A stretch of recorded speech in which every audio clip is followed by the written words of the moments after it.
Thank you, Solomon, for bringing this piece, this timeless classic, to my attention, and especially for the piano arrangement. Very tastefully and beautifully written and arranged. And the arranger, the person who wrote this arrangement, is Aldi Santos, or Aldi32 on YouTube. Put a link to his YouTube channel in the description so you can check out his performance of it. But to start, I'll play for you the first 20-30 seconds of the piece so you can see what we're going to get into. And then I'll start from the top and we'll go bar by bar and I'll show you how you can learn yourself. So here it is. This is what the music sounds like, the sound of silence.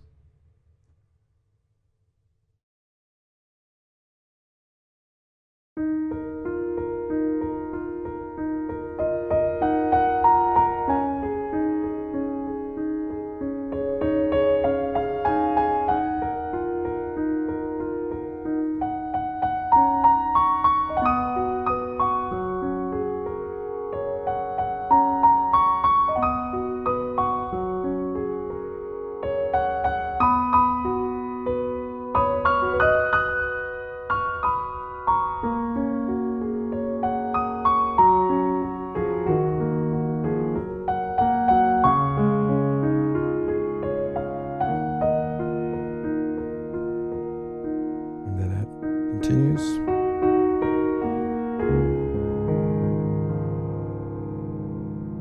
But they think this is a good place to stop for now. And we'll begin with the left hand. We have this repeating accompaniment that we can work out really quickly. And I guess before I do, I should mention that the first part of this tutorial series will be here on YouTube, and the rest of it will be in my library on my website. So if you like what you're about to see and what you hear me teach, then hop on over there, start a free trial, finish it off, and yeah, that's what the rest of the whole thing is. Alrighty, so let's get into it. This is what happens in the left hand to start. The piece is in 4/4 time, right? 4 beats to a bar, and we're in E flat minor, which is a lot of black notes. But don't be discouraged, it's not that crazy. We begin with the following. This is our position, 3, 2, and 1. These 3 notes. And then we essentially alternate. 3, 1, 2, 1. And again.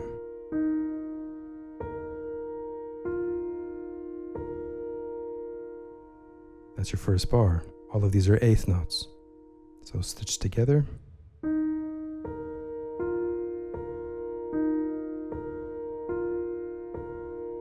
The next bar is identical. And if I was to count them out, we'd have 1 and 2 and 3 and 4 and. So that's it for the first 2 bars on the left. In the third bar, everything shifts over, at least in terms of notation, but your hand remains in position. And what you'll have is the thumb moving from a B flat to an A flat. And this is your next group of 3, 4, 3, and 1. And the same sort of pattern comes up again. 4, 1, 3, 1. Twice. Next bar, identical.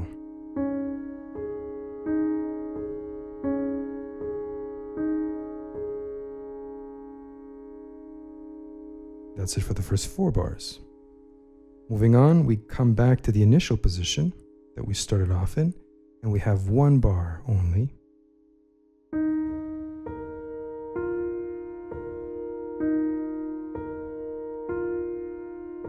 That's the 5th bar.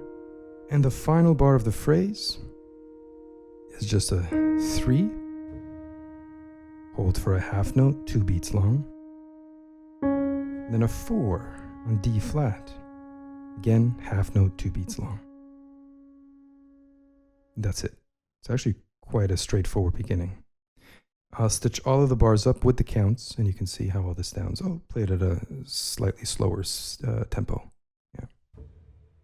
1 and 2 and 3 and 4 and next bar and 2 and 3 and 4 and next bar 2, 3, 4, 4th bar,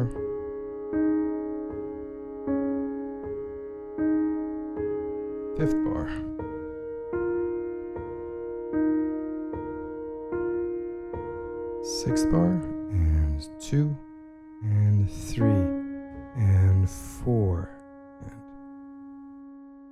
that's it. Now, as far as pedaling is concerned, each one of these groups of 3 notes that have this pattern, that gets its own full pedal, right? So you start with the pedal down, and then all of this can mix freely under one pedal, and then change. It's a different harmony, right? And then change. And the last bar, you have a change, and then a change also. Now, I'll say right out of the gate that the pedaling is not in stone. You can kind of mess around and find what you like. In fact, the pedaling I'm going to give you here is what I consider to be, like a musical, thoughtful, clean pedaling, but it also makes some of what the right hand has to do a little bit more difficult. So as we go through this and you notice, man, this is like a little too difficult to do, right? You'll see why in a bit. Then you can kind of, find your own solutions to some of the pedaling problems, or the pedaling, however you'd like it pedaled, you can do that. There's a bit of a trade-off between quality of pedaling and how easy it is to put it all together. So I kind of leave that to you. In any case, I'm going to be teaching it to you the way that I would like it played, and the way that I would play it. And then once you have that in hand, or at least once you understand that, you can make tweaks that are commensurate with, when you want to hear and what you'd like to play. All right, that was the left. Easy enough. Now the right hand. This is where the melody is, right? On its own, the right hand is simple enough. We have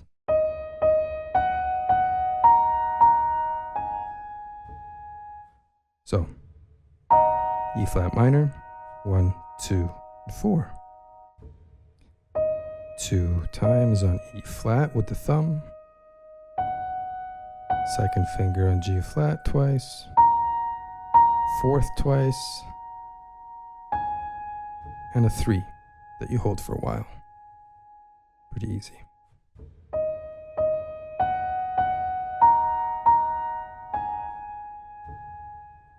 Hold, hold, hold. And then the next bar. Here we have a beginning that is not on the downbeat. It's in between the beats, which means you're going to have 3 thumbs on the D flat. Right, so that's what we're starting with. 3 thumbs on the D flat.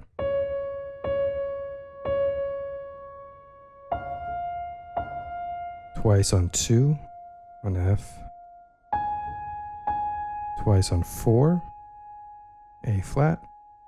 And resolving to a single note, G flat, third finger. Once more all together here. If I was to count the set, we'd have 1 and 2 and 3 and 4 and 1 and 2 and 3 and 4 and next bar. 1 and 2 and. So that's kind of important. The first of these thumbs on D flat arrives on the and of 1. 1 and 2 and 3 and 4 and 1 and 2 and 3 and 4. That's pretty clear. So when we put this together, the nice thing is that both of the hands, when they do play, they align perfectly because they're basically all eighths. So the first bar, the left hand plays alone.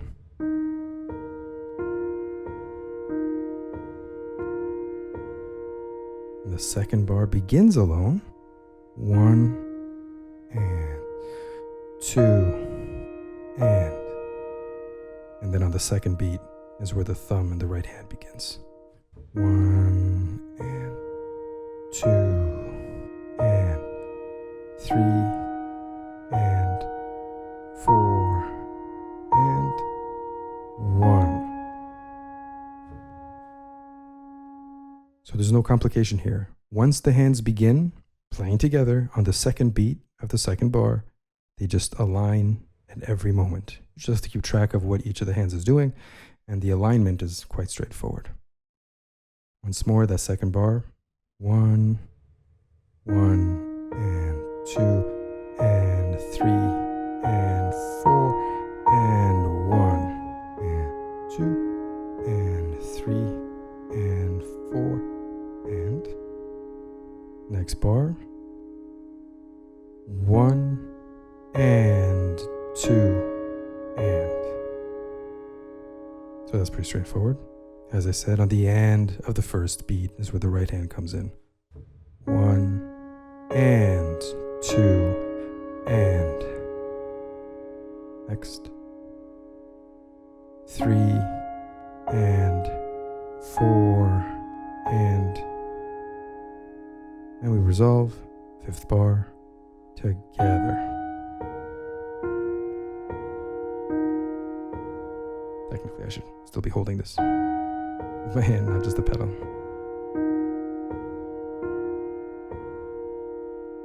And this final bar now, we have the left hand begins with a half note, third finger, E flat, but then the right hand has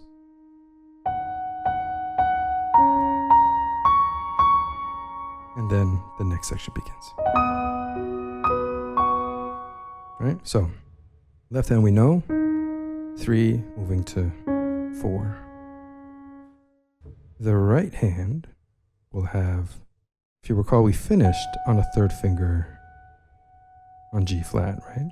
We're holding, and then lift, replace with the second, and then 3 of these. 2 on 3, or I guess twice on 3, so as to not confuse you. Twice on 4, D flat. And that leads us, it's a transitionary bar that leads us into the next section.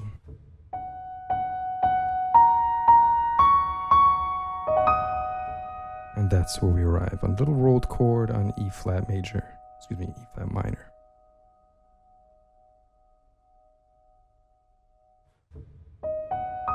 One, 2, and 5 rolled up to the top. So when we go back to the 6th bar here, the left hand begins, and then immediately after you play that third finger, the right hand comes in. 1, and 2, and next 3, and 4, and stitch it up a bit better. 1, and 2, and 3, and 4, and like that. Into the next bar we go.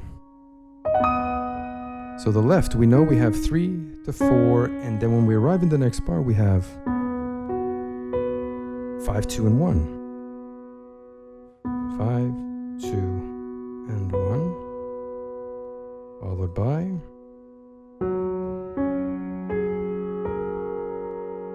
we'll have to do a little swoop across the thumb here, so that's 5,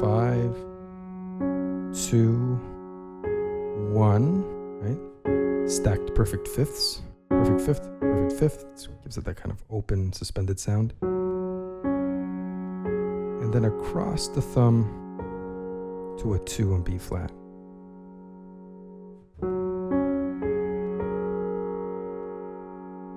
Once more, the left hand in this new bar is.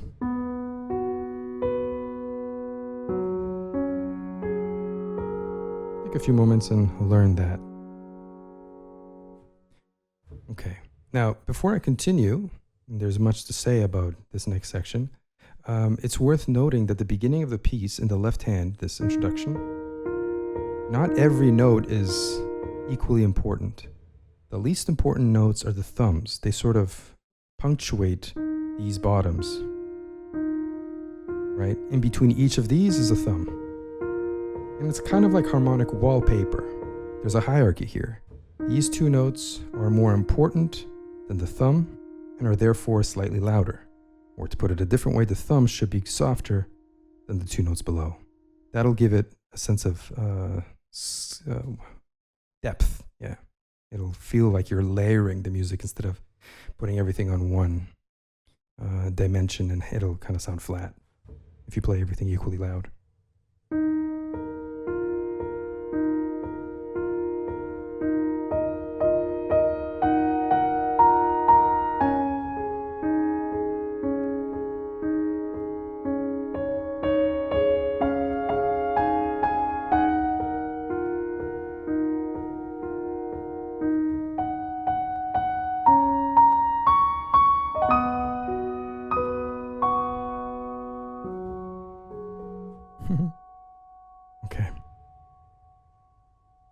That's not too bad. I think that'll work quite well. All right, and one final thing I should mention is, before we go into the next section of the tutorial, is in the 6th bar, the transition into the new section. So I told you that we want a new pedal for 3 and for 4. Right? The reason is we want the sound to be removed, kind of, this piece in and of itself really uses silence effectively, the sound of silence, right? So when you arrive here, you want all of this stuff beforehand to be sucked out of the room, so to speak. Here as well. So it sounds fairly intimate and close, up close. If it's too boomy,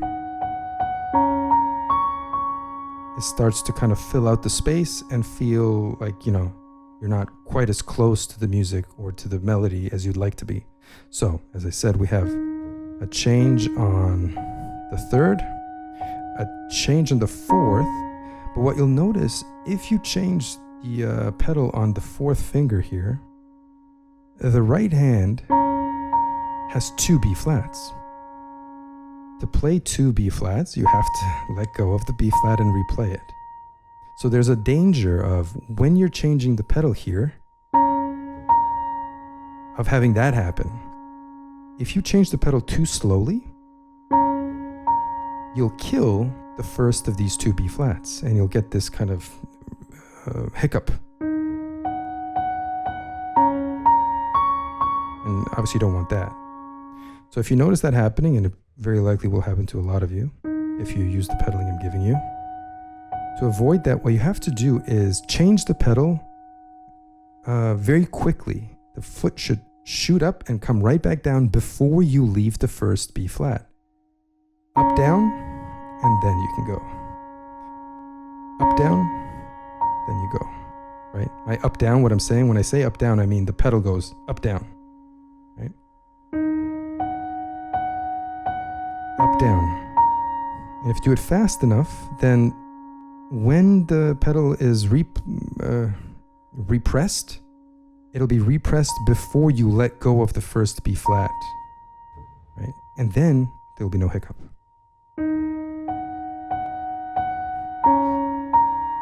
And that's what you're after. And then we move on. When you arrive here, obviously this is where we align, and we have to align the pinkies here. The rolled chord begins, and we sort of roll it towards the top. And as you might be able to hear, the top should be the loudest note. And that pinky aligns with the left-hand pinky. Here, right?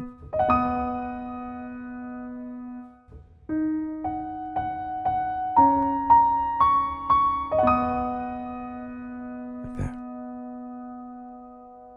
Cool. All right. I'm going into quite a bit of detail here, but if you sort of get some of these things and kind of put them in your back pocket, they'll be relevant as you move through the piece, and I won't have to dive quite so deep as we move forward. I'll just recall a few of the details I mentioned here. Oh, remember how the pedaling is difficult here? Well, it's going to be difficult here as well. Remember to change the pedal quickly, etc., etc. So as we move forward through this piece, I'll be less pedantic because it won't be necessary. But for now, there are these little details that are worth mentioning because this piece is quite bare. There's not a whole lot happening, and you're kind of, the music is quite naked, and any discrepancies will be obvious. So we have to take measures to ensure that you cover all your bases here. Anyway, as we move forward, the rest of this tutorial series will be on the website, so please go check that out. Start your free trial and see if you can finish it within the free trial. If not, stick around, hang out with us over there. And there's quite a lot more resources there for piano learning in general. You'll have access to the whole library, the whole, like all the tutorials I've ever done, and much more than that. All right, see you in the next one.